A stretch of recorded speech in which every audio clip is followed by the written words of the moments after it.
So the new trailer for 50 Shades of Grey came out, and boy does it prove how women are horny psycho freaks, just like you. In a world where religion, feminism, and political correctness has bottled up female sexuality into a nice, prude package, it's fascinating how this book-turned-movie is so popular. I mean, it's fucking popular. It's sold over 100 million copies and translated into 52 languages. 52 languages? Clearly, women's love for being tied up, handcuffed, and whipped by a man is cross-cultural. And this is actually a pretty decent case study revealing what women actually want. And what do they really want?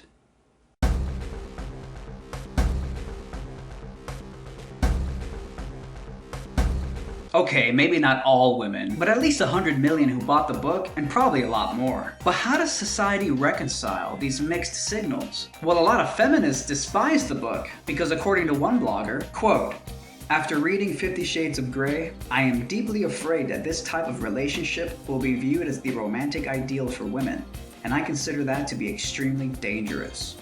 I always love how feminists' greatest adversaries are other women. You know, the women who enjoyed 50 Shades of Grey.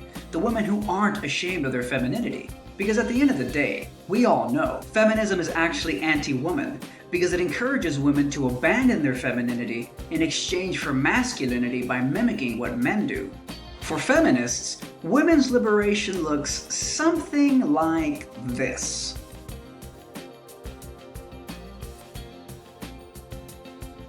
Now, I have nothing wrong with women getting their own jobs and becoming financially independent. But in a world where even women long for the old days of chivalry, we have to ask ourselves, at what point do modern ideals clash too much with our biological functions and desires? Deep desires. It's funny how feminists are always lamenting the male-created rape culture, even though women are the overwhelming majority of readers enjoying this fictional rape fantasy fetish book.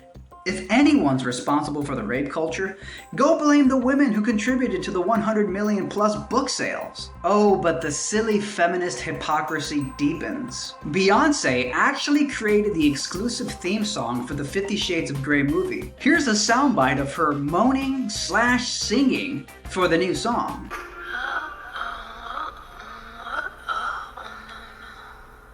Now wait a minute. Where have I recently seen Beyoncé before? Let me think about it. Oh, I remember! The ban Bossy movement.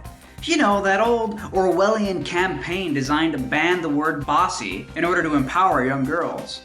Sorry Beyoncé, but what does women's empowerment have to do with being tied up, blindfolded, whipped, choked, and submitting to a man in bed? Quite the contradiction indeed. Of course, I don't personally think that a woman submitting to a man is a form of disempowerment. To the contrary, both the masculine male energy and the feminine female energy both contribute and complement each other to an essential balance in life. The problem is that modern feminism, which is actually anti-woman, has brainwashed women to abandon their femininity and instead adopt masculinity by mimicking what men do. So instead of there being a balance between the feminine and the masculine, we now have an imbalance, where there is too much masculinity. And ironically, feminism has helped create this imbalance. Feminism should really just be called masculinism, because all it's done is put masculinity on a pedestal. As David Data wrote, the feminine force is about opening and loving, giving love and receiving love. Her primary suffering and her primary joy is in love relationships, usually with an intimate partner, but also with her children, her friends. The feminine force is not goal-oriented and directional. Rather, she is a goddess who opens doors with love. The masculine is primarily struggling with himself, moving beyond his own fears and learning to master the unknown terrain, slicing through impediments to freedom and truth. These opposing energy polarities between masculine and feminine are not to be shamed, but instead to be celebrated.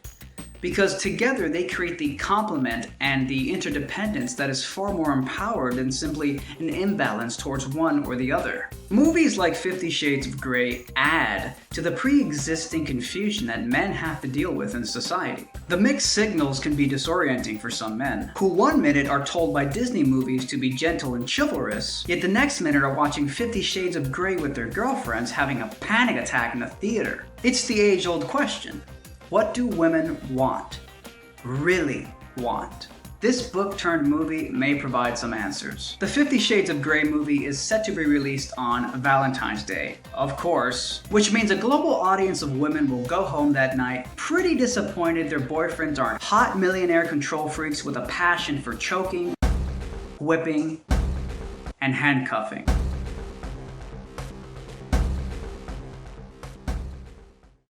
Did you know? Every week I release videos and content that you never see. Become a Red Pill member for exclusive access and take the Red Pill to the next level.